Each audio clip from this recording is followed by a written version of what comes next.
Dave McGilvray, when he was little, he dreamed about being a professional athlete to play baseball and play second base in the family park.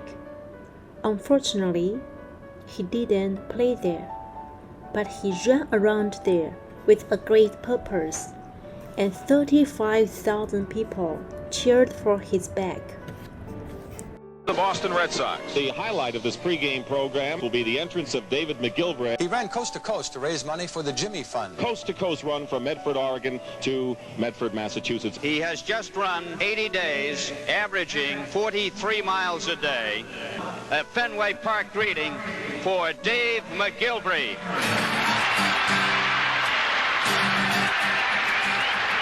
I crossed the finish line after my 3,452-mile run across the country, was not just personal accomplishment, but there were people who finally gave me a chance in life. I want to teach other people that when they are being rejected by others or themselves, that there's always another avenue to take. And that's the sort of motto that I live by all my life. What drove you to make this decision to do these things? Because you are just 19 years old at that time. So how bold you are, I can't imagine. Yeah, well, it was just, again, the drive to be an athlete. And once I realized I wasn't going to make it on the teams, I said, well, I'll just challenge myself. And I heard about a friend who had biked across the country. And I don't know, something hit me. And I said, if he can bike across, I can run across, because I was a runner, not a biker. But in as much as that's a little bit of a silly comparison, biking and running are very different. Yeah. I just said, I'm gonna work at this. So I planned it and trained for it, and 3-4 years later, said I'm going for it, and I did. And I started out in a ball field in Seattle, Washington, where the Red Sox were playing the Seattle Mariners, and I was running around the field as a ceremonial start. There were 60,000 people there and cheering, but it was a weird feeling because I hadn't done anything yet. I was just beginning. And then went down to Medford, Oregon, and started the trek across the country, and ended up finishing on August 29th, 1978 in Fenway Park, where I always wanted to play baseball and play second base. But if I wasn't going to play in the park, I'm going to run around it. So I finished there in front of 35,000 people to a standing ovation. And it was just probably the most epic and, highlight of my athletic career, finishing, in the park where I always wanted to play. Yeah, actually the God just make you another way to realize your dream. You couldn't play there, but you run there, and all of the spectators there to cheer for you. That's really like another epic year for you. So actually, in terms of finishing this, there is a lot you need to do, not just being able to run. So I want to know, what were the components that lead you to achieve that objective? To run across the country? Yes. Yeah. Well, there was all the planning. And, it's funny, I tell people, I think I lost more weight planning this whole thing out versus actual doing the running itself. When I ran the 3,452 miles, I actually only lost like 9 pounds doing that, which isn't a lot of weight for having run that far. But I felt like I lost more weight planning the darn thing than I did running it. And back then there was no internet and computers and cell phones and all that. So I had to do everything manually, like chart the course using maps and, rulers and how far is this city from that city. And then I had to, handwrite letters to all the cities and towns I was going to run through just to make them aware that I'm coming. So it was a real long, arduous planning process. But, I was able to get it done. And I look back in retrospect and I said, it made the effort that much more rewarding when it was all over. So you are really remarkable. Wow, that's amazing, inspiring and motivated. You've done a lot of the research, and then you put your research in the kitchen to show to your parents. I want to know, if your parents hadn't agreed with your crazy idea, have you been thought of giving up? Yeah, I needed their support. I mean, it's just because I was going to leave for 3 months. Yeah. I was only in my early 20s. I didn't want to put my parents through this if they felt it was too risky or too dangerous.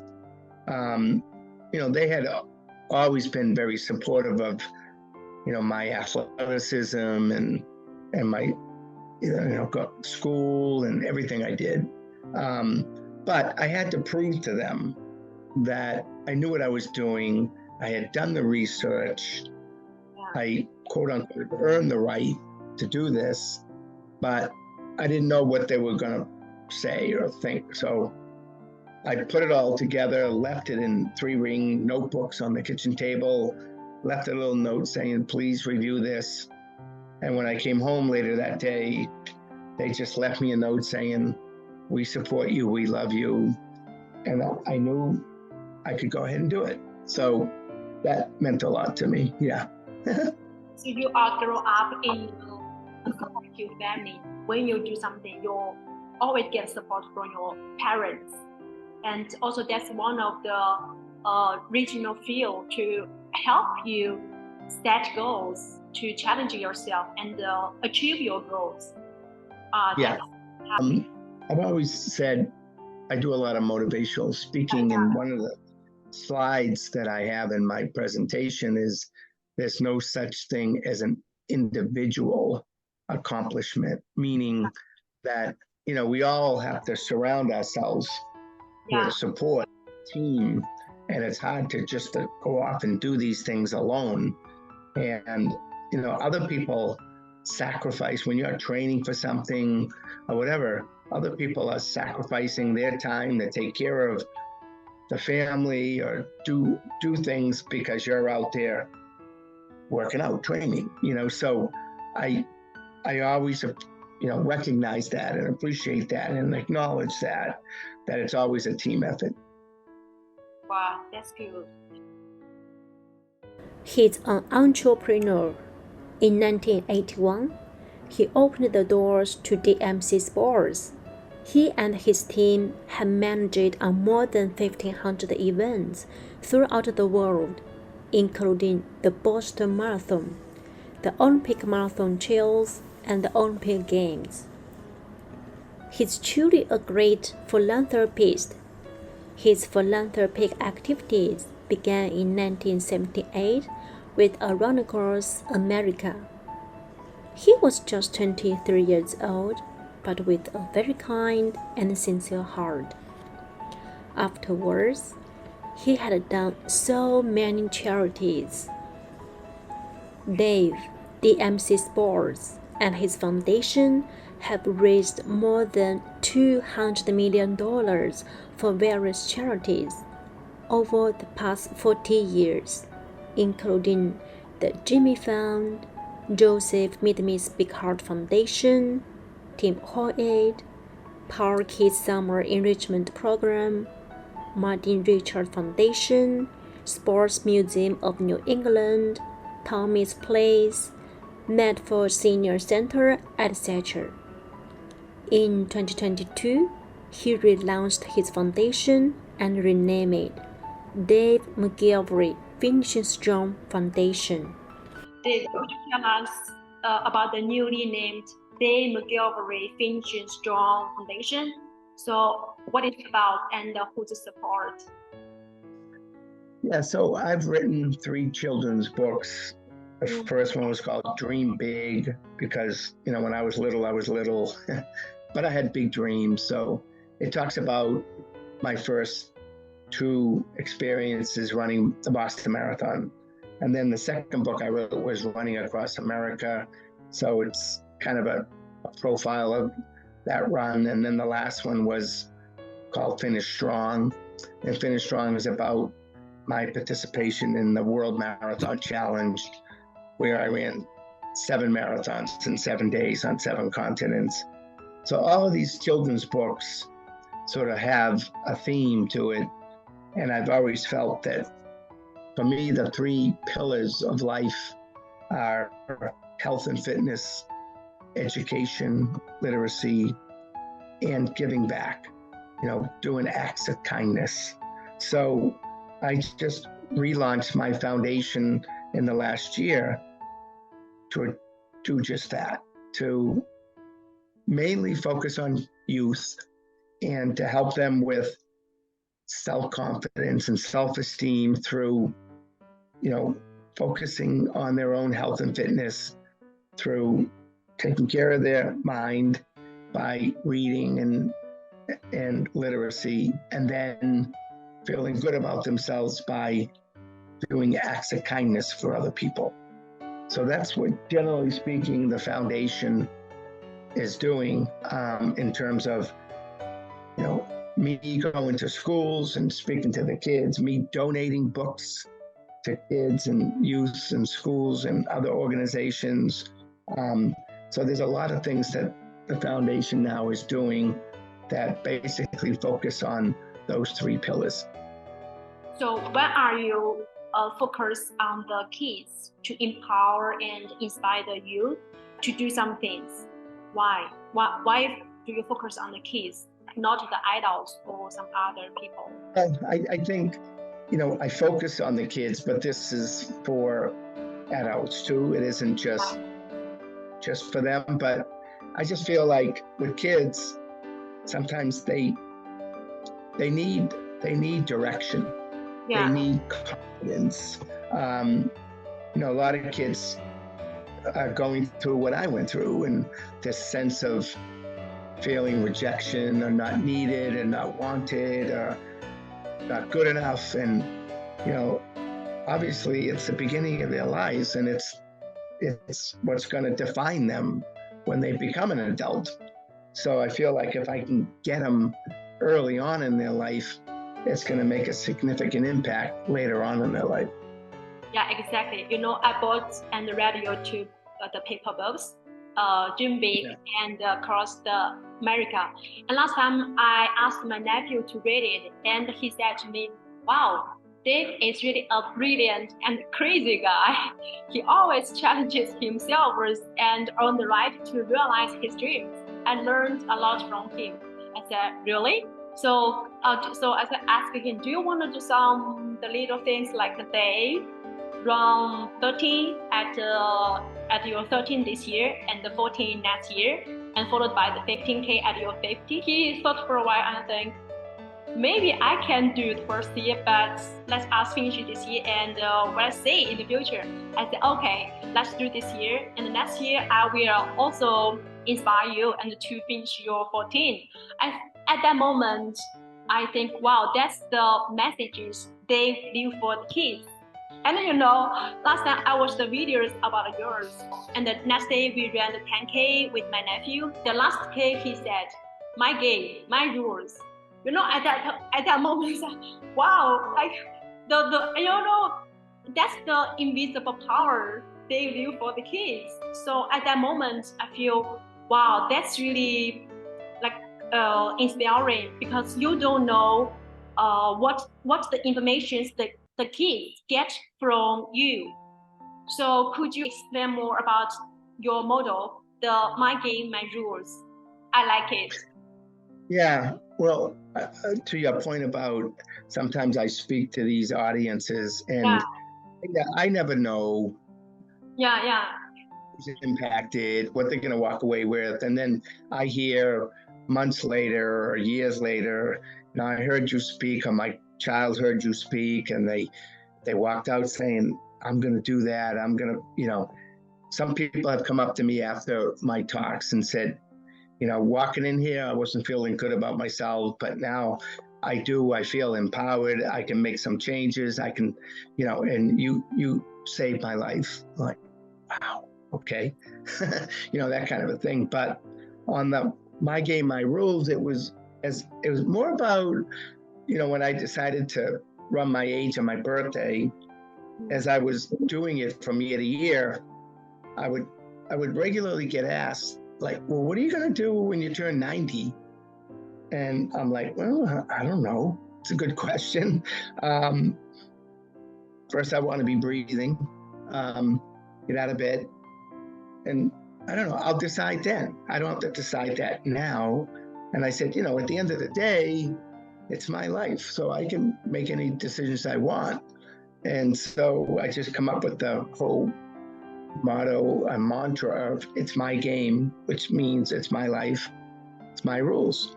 So my whole goal with that is I always want to set up my goals for success, not failure. And I need to be true to myself and be reasonable about my own expectations and not be risky or foolish, thinking I can do this when I really can't, right? So I, before I make a commitment to anyone about doing anything, I really make sure to myself that it's something, challenging. It's not going to be easy. I may not be able to do it, but it's within my realm of something that I might be able to accomplish if I do the work. And then I make the commitment to myself, and then I'll make the commitment to other people, especially family, loved ones. I'm committed to doing this. And 99 out of 100 times, whatever I said I was going to do, I did it. Wow, that's amazing. He's an excellent athlete. He completed the World Marathon Challenge, 7 marathons in 7 days on 7 continents. He competed in the Ironman Triathlon World Championship 9 times, with a best finish of 14th. He completed a 24-hour run, 120 miles, a 24-hour bike, 3 85 miles, and a 24-hour swim with the 27 miles. He ran his age in miles since 12 and 51 consecutive Boston Marathon, etc. You look so fit, but actually you are not so healthy, and you had surgery, and then you changed everything. So could you tell us more about this? Yeah, a number of years ago, I was out running and I could feel this discomfort in my chest and difficulty breathing. And I didn't ignore it, but I just felt like, it'll go away. And it never went away. So I went and had all these tests done, and the doctors all said, we can't find anything, you're okay. And I said, I'm not okay. I can't breathe, when I'm running. And so you have to give me the big boy tests, so they did these other tests and an angiogram checking my arteries, and they recognized I had severe coronary artery disease. So that one really shocked me. I knew there was something wrong because I was feeling it, but I didn't think it was that. So I just decided to make some changes in my life and with my diet, my nutrition, my sleep habits, stress. And I changed everything and made a difference. Reversed my own illness by like 30-40%. Then I went back to Hawaii, did the Ironman, I did the World Marathon Challenge, and everything seemed to be going fine, but then it came back again. And it was mainly because it's all basically genetics. It's just in my family history, and there's not a lot I can do about it. And maybe my fitness sort of delayed it a little bit, or my fitness just helped me deal with it. But, I just realized that just because you're fit doesn't mean you're healthy. I always did. So I eventually had to have open heart triple bypass surgery, which I did, and then recovered from that and went and ran my 47th Boston Marathon 6 months later. And I've run 11 marathons since. But I think the lesson to be learned here is if you feel something, say something. A lot of us who are runners and athletes have a tendency of thinking we're invincible, that nothing bad's going to happen to us. But you never know. There are other circumstances that can, sort of make it such that you're not as healthy as you think you are. I'm just so glad I was persistent to find out what was wrong so we could fix it. Yeah, actually, you are quite lucky. You really know yourself, know your body. And you see, when we feel something, we see something. But I think many the runners or the athletes, even if we feel something like is not good, it's not right, but we also think, because I done a lot of physical activities, actually I'm fit, I'm healthy. But why I have those kind of the conditions, the uncomfortable, the conditions, many of them, they will ignore them. But for you, you didn't. Yeah, that's quite lucky. So you already know yourself, know your body. That's pretty good. I want to know, how do you find your inspirations and motivations to help you keep doing, motivated the kids? What is the main field? Yeah, I mean, my motivation, I guess, is, recognizing that I've been very fortunate in my life to have a good family, to have, generally speaking, good health, be able to do what I love to do. And I just want to pass that on. I just want to be, I have another slide in my presentation that I say to people ask me, why do you keep doing what you're doing? And I said, well, I want to be relevant. What do you mean by that? What I've done in the past is in the past. It's over. It's done. Yeah. And so a lot of it has to do with, well, what do you got for me now? Like, what are you doing now? And what are you planning for the future? So I'm never at rest. I'm always thinking about the next thing. I constantly get asked, what's your best accomplishment? I said, well, my best accomplishment is my next one. It's like always having a goal, always having a target, always having like a magnet to draw me to get out of bed and work hard, accomplish something, kind of a thing. When a few years ago, I was asked by a lot of kids, what do you want to be when you grow up? I was like, huh? It's like, what makes you think I want to grow up? But I remember seeing a billboard on the highway, and the billboard had one word on it, and it said accomplish. I said, that's it. That's what I want to be, an accomplisher. I want to set goals, work hard, earn the right, accomplish it, check it off, and move on to the next one. So this kind of attitude and this kind of sort of mindset just keeps me motivated and keeps me inspired to keep on going. Wow, that's good. So you are this kind of person, when you've done something, you don't look back. So, how successful I am. You just move to another one, to the next one. Yeah. That's really a good attitude, because when you've done something, clean, zero, and then keep going. Wow, that's perfect. I need to learn from you this. My last question. You have done so many accomplishments. You've done so much, like 51 consecutive Boston Marathon, 36 years the race director, and 9 Ironman Triathlons, and 7 marathons on 7 continents in 7 days, your own business, DMSE, and also you supported many non-profit organizations. So what's the thing that you are most proud of in your life? Very good question.